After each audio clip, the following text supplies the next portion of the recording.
नमस्कार दोस्तों, मैं doctor Shashank Rai Gupta, eye specialist and retina surgeon.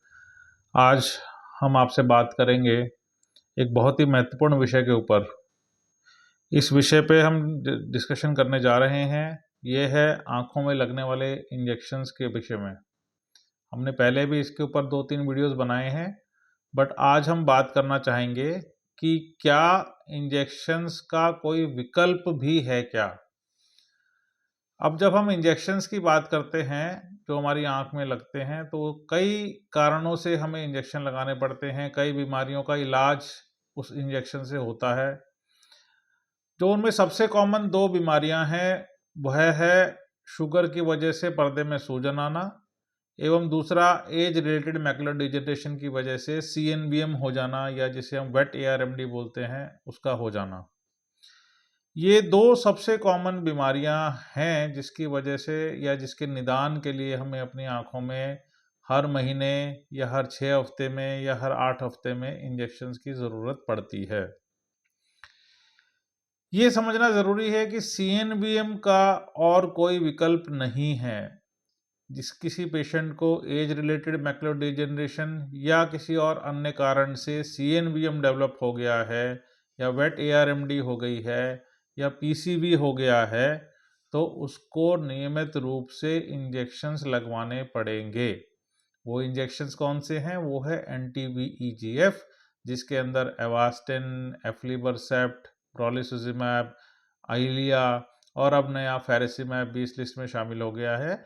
इनमें से कोई भी इंजेक्शन आप अपनी आँख में लगवा सकते हैं और आपके लिए कौन-सा सबसे उचित है, ये आपके रेटिना सर्जन को डिसाइड करने दीजिए, बट विकल्प आपके साथ कई सारे हैं। तो जिस मरीज को सीएनवीएम है, उसे इनिशियली हर महीने इंजेक्शन और जब उसकी स्थिति संभल जाए या हम एक अच्छी स्थिति पे पहुंच जाएं, तब हम उसको गैप देना शुरू करते हैं। इसको हम बोलते हैं ट्रीट एंड एक्सटेंड।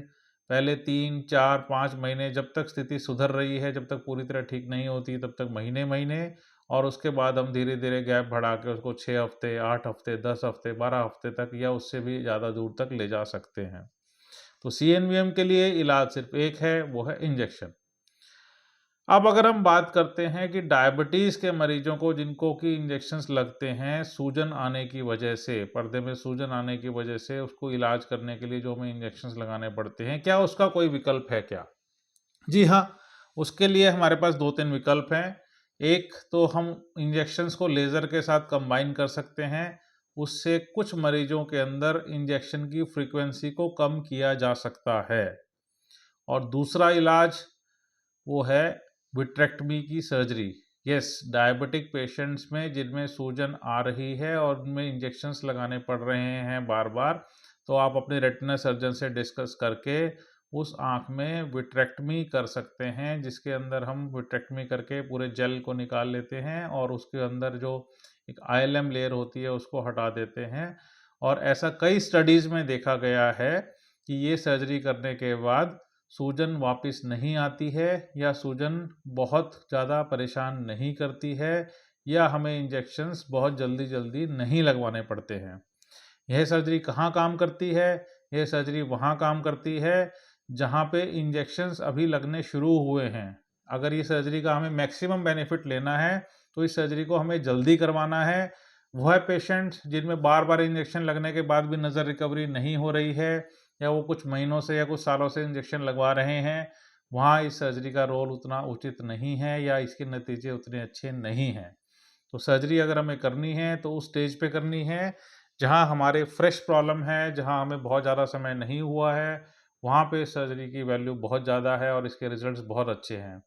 तो जो पेशेंट उचित रहते हैं, जिनकी दोनों आँखों में सूजन है, वो बार-बार इंजेक्शंस लगवाने जाना पड़ता है, कभी इस आँख में, कभी इस आँख में, तो ये सबसे उचित उन पेशेंट्स के लिए है कि एक आँख में हम सर्जरी करें, उसके नतीजे देखें, उसमें अगर अच्छे नतीजे आते हैं, तो ये हम दूसरी आँख में भी कर सकते हैं। तो डायबिटीज़ के वो मरीज जिनके पर्दों में सूजन है और जिनको बार-बार इंजेक्शन लगाने की ज़रूरत पड़ रही है, उनके लिए एक विकल्प सर्जरी का भी खुला हुआ है और उसके नतीजे अमूमन अच्छे रहते हैं, जिससे हमारे इंजेक्शंस की फ्रीक्वेंसी बहुत कम हो जाती है और हमारी नज़र भी अच्छे समय तक दुरुस्त रहती है। ऐसी ही रेटिना से रिलेटेड या आँखों से रिलेटेड बहुत सारी जानकारियाँ हम समय-समय पर आपको देते रहते हैं। हम कोशिश करते हैं कि हमारे मरीजों की जानकारी को में वृद्धि करें, हम सटीक इन्फॉर्मेशन आप तक पहुँचाएँ, सच क्या है वो आपको बताएँ ताकि आप अपने हित में सही निर्णय ले सकें। अगर आपको हमारे वीडियोस और हमारा वीडियो का कंटेंट पसंद आ रहा है, तो कृपया कमेंट कीजिए, लाइक करिए, शेयर कीजिए ताकि ये उन ज़रूरतमंदों तक पहुँच सके जिन्हें इनकी ज़रूरत है। धन्यवाद।